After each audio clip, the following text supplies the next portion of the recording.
Glória ao Pai, ao Filho e ao Espírito Santo. Era no princípio, agora e sempre.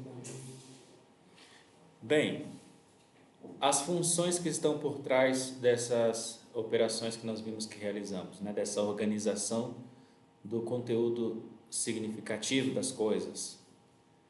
Esses casos demonstram a existência de uma síntese secundária, responsável pela captação dessas intenções, desses significados.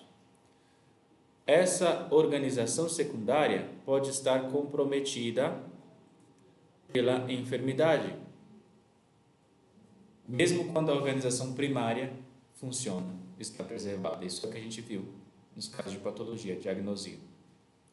Essa distinção entre forma e significado, portanto, é corroborada, é confirmada pela patologia. Esses casos que nós vimos confirmam a distinção entre forma e significado na gnosiologia. Que uma coisa é conhecer e captar o conteúdo formal e outra coisa é conhecer e captar o conteúdo intencional. Isso está claro? Como sentido interno que capta estas intenções, esse sensível operagens, nós temos a cogitativa dos seres humanos. Assim como o sentido comum captava as formas, a cogitativa capta as intenções. Nos animais, esse sentido se chama estimativa. Nós vamos falar da razão dessa diferença depois. Note-se que, como a captação dessas intenções, os significados incorpora também as experiências passadas, é necessário uma faculdade que retenha essas intenções. E aí nós temos a memória. Ok? Como, por exemplo, eu disse para vocês, quando eu dei o exemplo ali do barulho da cortina, fiz assim, você já fala, é a cortina. Você sabe isso por experiências passadas, certo? Ou seja, então é óbvio que essas experiências se conservaram em vocês.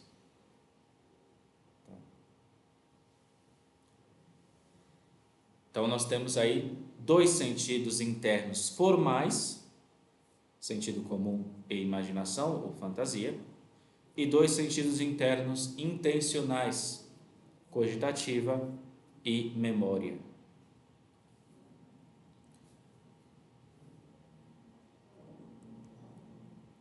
E como essas faculdades funcionam? Como funciona a cogitativa? A cogitativa é própria do ser humano, como dissemos, e é chamada de razão particular, porque apreende as intenções através de uma espécie de colatio de Santo Tomás, ou comparação, cotejo, daí vem cogitativa, dos conteúdos dos objetos, e não por mero instinto natural. Por exemplo, a cogitativa compara ou processa minhas distintas experiências com esta realidade laranja, redonda, doce ou azeda, e me permite reconhecê-la claramente como uma laranja. Tal habilidade não é de maneira nenhuma inata. Não é que você nasce sabendo o que é uma laranja e sendo capaz de reconhecer uma laranja. Isso é o fruto de experiências variadas e processadas que me dão, no âmbito sensível, o fantasma de laranja. Esse fantasma inclui elementos formais, redondo, doce, e intencionais. É bom, é apetitoso, bom para gripe, etc. E será uma base da qual o intelecto agente abstrairá depois o conceito de laranja, que é outra coisa. Então nós temos os conteúdos formais da laranja, conteúdos intencionais, e essas duas coisas juntas me dão o fantasma concreto de laranja, que é o máximo que eu posso ter na ordem sensível. E é disso que nós abstraímos a essência, ou seja, aqueles conteúdos, aqueles elementos necessários, digamos, na laranja, que sempre se dão. Agora, o mecanismo pelo qual essa organização da experiência acontece é o que Fabro chama de esquemas perceptivos. Nós vamos tratar disso em um capítulo posterior. Por enquanto, basta dizer o seguinte, que eles são uma espécie de condensação ou abreviação psíquica, diz Fabro, uma espécie de resumo, esquema que sintetiza unitariamente a experiência passada e nos adapta à recepção da experiência futura. Então, por exemplo, as várias experiências que eu tive com isso aqui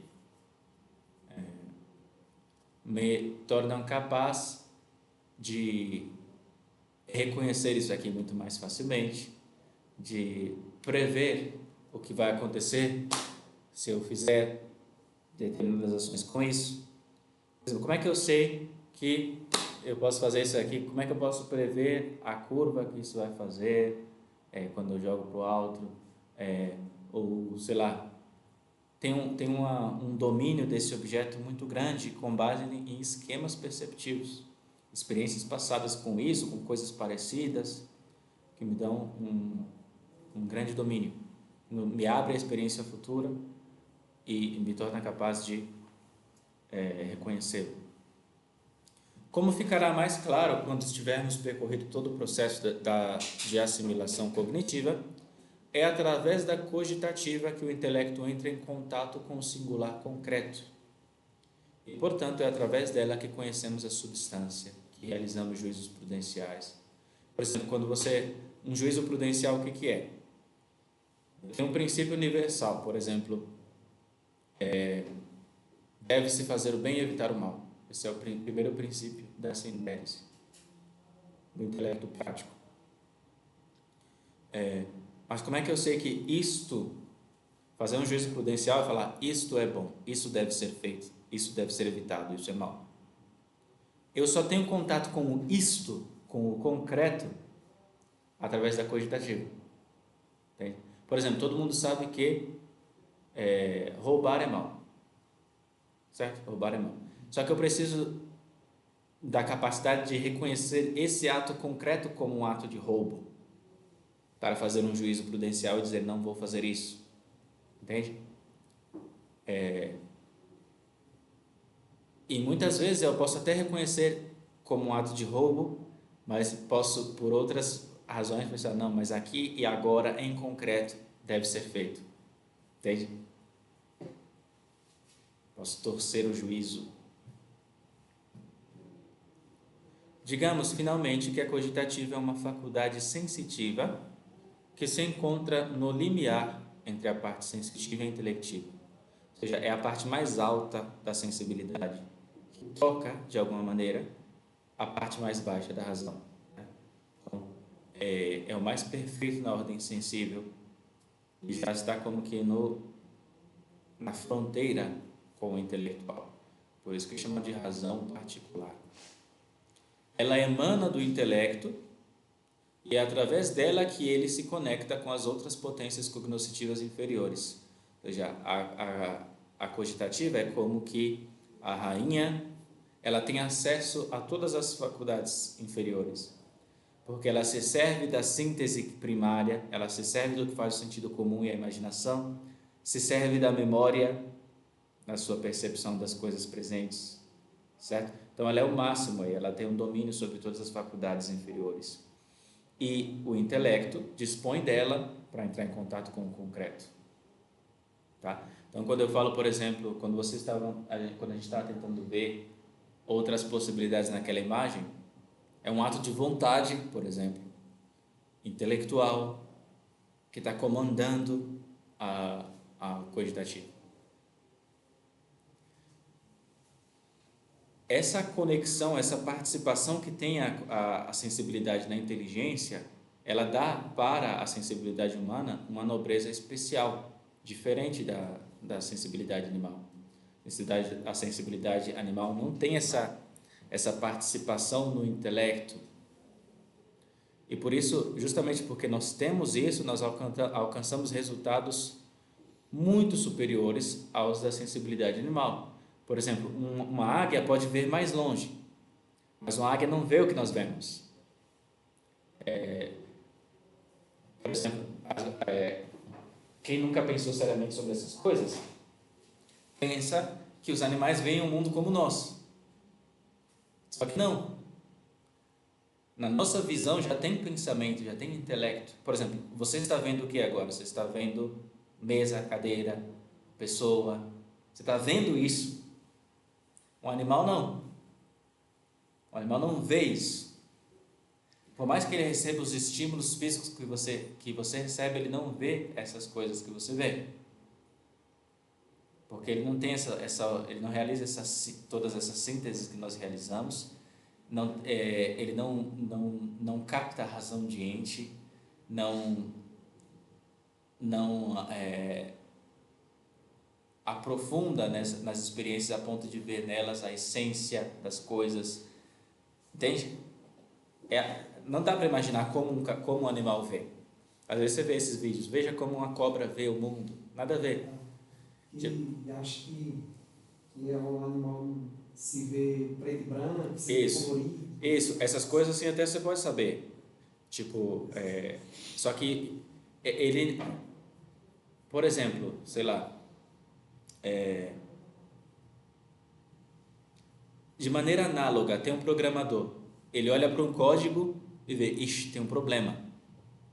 Eu posso olhar os mesmos estímulos que ele está olhando e não vejo um problema, certo? Ou seja, eu não sei o que é isso. De maneira análoga, um cachorro pode olhar para, se ele vai olhar para isso, ele não vê que é uma cadeira. Ele não vê que isso é algo que é. Como é que os animais veem? Os animais veem totalmente ligados, eles estão aprisionados, digamos, no campo do concreto. Não existe universalidade para um animal. Então, tipo, a gente vê as coisas enquanto são, enquanto baixo a razão de ente. Eles experimentam as coisas enquanto são úteis. Entende? É um conteúdo totalmente concreto. Então, por exemplo, se a coisa não tem nenhum tipo de utilidade, não é possível captar uma utilidade concreta para a sua subsistência sensível, aquela realidade simplesmente não existe para ele. Entende? Então, por exemplo, se você gritar com um cachorro, ele compreende a mensagem perigo. Se você falar afetivamente com ele, ele compreende a mensagem de utilidade. Mas ele não discerne, nunca vai discernir suas palavras, por exemplo. Entende? É sempre um conteúdo assim concreto, muito tosco, o que ele é capaz de... Isso em tudo. Então, por exemplo, a gente não consegue nem imaginar como é isso.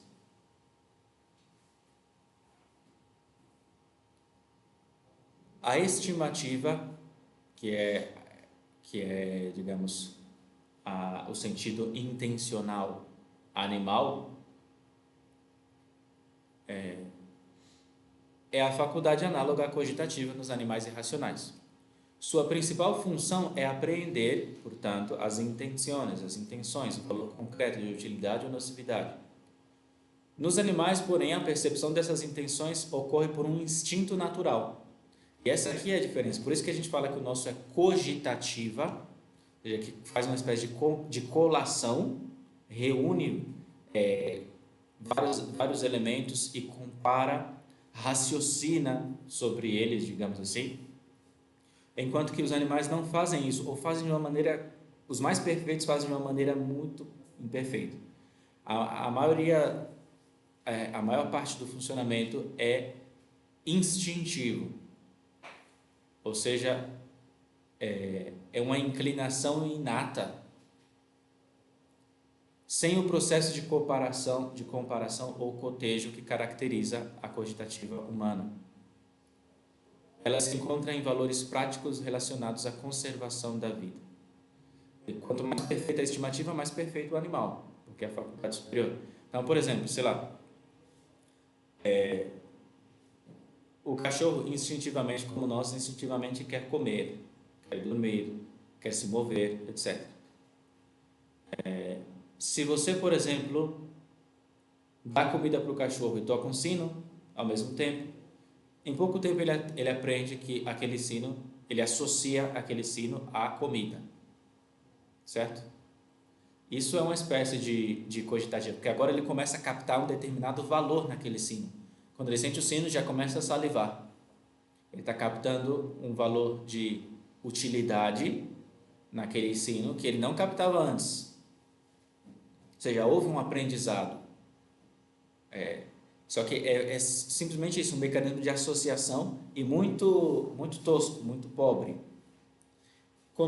Nós não. Nós podemos,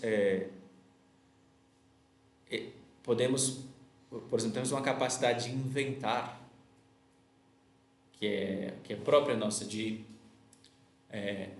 por exemplo, sei lá, imagine que eu preciso abrir aqui o computador. Eu olho procurando, por exemplo, algo que possa me ajudar a fazer isso. Imagina, eu posso pegar um cortador de unha e, isso aqui serve. Uma faca, sei lá, eu posso comparar isso com isso e captar uma razão de utilidade, por exemplo. Isso aqui é uma espécie de raciocínio concreto.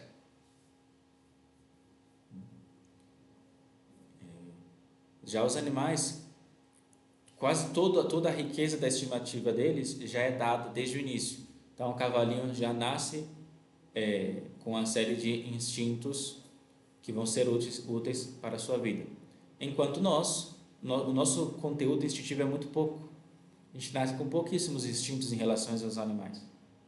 Mas a gente tem uma capacidade de aprender com a experiência, colecionar dados, compará-los e aprender com eles.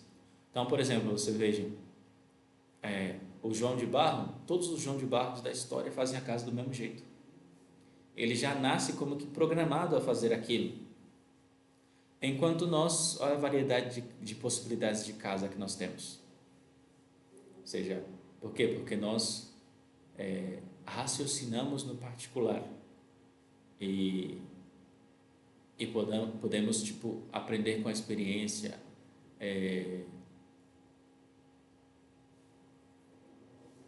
descobrir novas possibilidades e utilidades, conveniências nas coisas, coisa que os animais não podem fazer.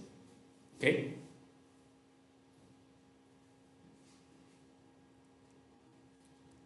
Ok, então a primeira função por trás da síntese secundária é a cogitativa, que é que leva tudo isso a cabo, realizando essa colação e essa comparação. Ela capta os conteúdos de valor. E ela também é responsável por captar o concreto, digamos assim. Mas por trás desses fatos que nós analisamos também tem que existir uma faculdade retentiva, ou seja, que armazena, que conserva. E essa é a memória. É a faculdade encarregada de conservar as intenções aprendidas pela estimativa cogitativa. Ela atua como um tesouro, um baú, digamos, para usar uma analogia dessas intenções. Aqui se dá o mesmo que observamos ao falar da fantasia com relação ao sentido comum. Existe uma espécie de continuidade também na percepção dos conteúdos de valor. As experiências que temos com os objetos concretos deixam traços, digamos assim, permanecem, ainda quando a experiência atual cessa. Aí descobrimos a memória como o lugar, digamos, onde essas coisas permanecem, como a permanência da percepção das intenções em nós. Não se trata, como também não se trata no caso da cogitativa, de um simples reservatório. Não é que, sei lá, a memória é um lugar onde as experiências estão da mesma maneira que você experimentou. Não. A memória contribui ativamente na percepção dos objetos presentes. Não é que está lá na memória e quando você precisar você vai lá e pega. Senão que na mesma percepção da coisa a memória já está presente. O fato de que você já experimentou aquilo antes influencia na experiência atual. Basta pensar, por exemplo, na alegria que sentimos ao ver um amigo. Você percebe aquela pessoa como agradável graças às experiências passadas.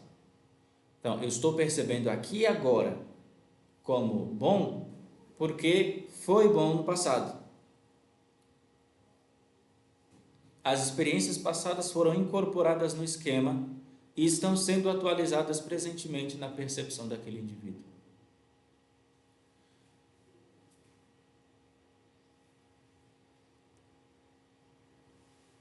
Por exemplo, se eu estou tocando uma música,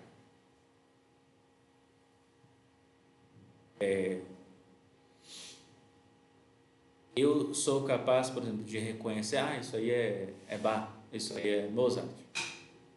Agora, porque eu já experimentei aquilo antes, certo? E eu sou capaz de executar aqueles movimentos de uma determinada maneira porque eu tenho aqueles esquemas, porque as execuções que eu fui fazendo, elas vão deixando um traço, elas vão ficando também e facilitando, portanto, a nova execução, a nova percepção. Ou seja, que a memória não é só assim, tipo, tá lá e eu puxo para cá, senão que toda memória e cogitativa funcionam juntas na percepção. E eu não poderia perceber, por exemplo, é minha mãe, estou percebendo minha mãe, se não estivesse presente também as experiências passadas com ela, que me permitem captar uma continuidade entre essa pessoa e a mesma pessoa que eu experimentei no passado. É importante destacar que no homem, além da memória espontânea, existe também a reminiscência. O que é a memória espontânea? Está lá, sentir, para todo serviço, memória espontânea, veio na sua cabeça, certo? Sentiu um cheiro, caramba, sei lá, o perfume que minha professora da primeira série usava, coisa assim, entendeu? Memória espontânea. Mas existe também a reminiscência, que é uma busca ativa e quase silogística da memória de eventos passados. Ou seja, a gente pode querer lembrar por querer e buscar na memória uma coisa. Os animais só têm a memória súbita, espontânea. Então, tipo, sei lá, deu fome, ele lembrou do osso. Entende? A gente pode falar, deixa eu me lembrar aqui, como foi aquilo mesmo? Isso não existe para um animal. E quando a gente tenta lembrar assim, fazer essa reminiscência, essa anamnesis, a gente vai como que raciocinando para encontrar esses eventos passados.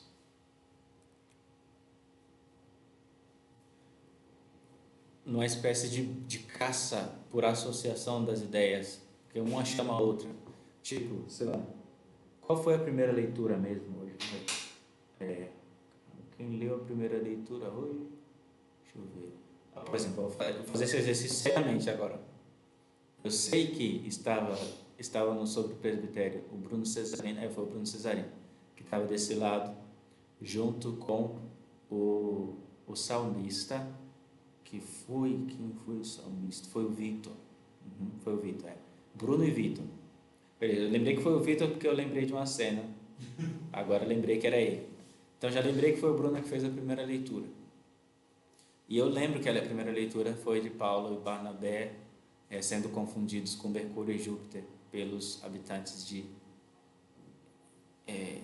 Ioa, pelos jônicos, eu acho.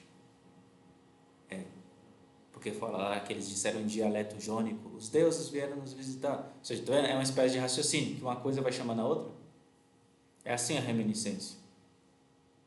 E quem estava de acólito era o Marcos, Marcos e o André. Não, e o André, o Bira subiu para dar a comunhão.